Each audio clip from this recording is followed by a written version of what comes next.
Picture this, the wilds of British Columbia. The year is 1862, gold fever, miners everywhere, prospectors needed supplies.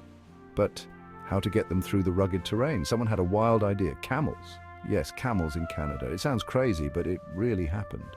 The camels were brought over from Asia, over 20 of them. They were supposed to be the answer to the miners' problems. They could carry heavy loads. Plus, they were good at navigating difficult trails, at least that was the theory. Getting the camels to British Columbia was an adventure. They sailed from Asia to San Francisco. Then they walked all the way north. Can you imagine the looks on the faces of people passing by? Camels in California, what's next? When they finally arrived in the Cariboo region, folks were amazed.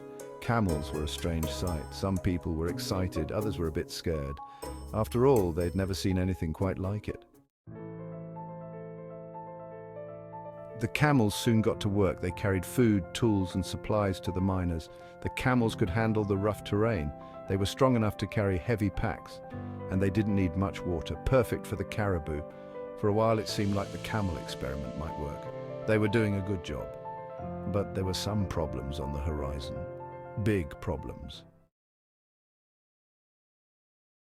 Section 4. Not everyone loved the camels. Turns out, not everyone was happy about the camels. Horses especially hated them. The camels smelled funny to the horses. They would get scared and run away. This made the miners angry. The camels didn't help themselves much either. They had some bad habits. They liked to eat things they shouldn't. Clothes, for example, not very polite dinner guests.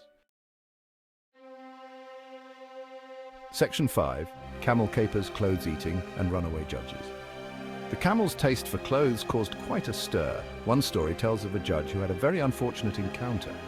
He was camping near a camel. The camel ate his wig. Can you imagine the judge's surprise when he woke up bald?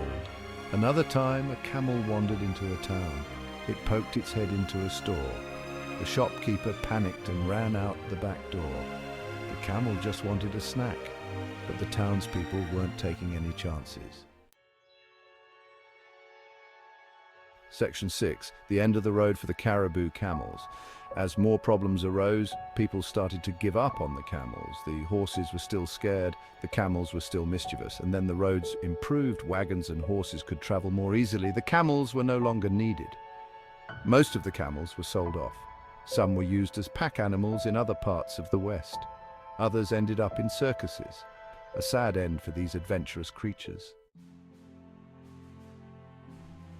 Section 7. The last of the Cariboo camels. But the story doesn't end there. One of the Cariboo camels, a female named the Lady, managed to escape. She roamed free in the wilderness for years. People said she was still out there, a legend of the Cariboo.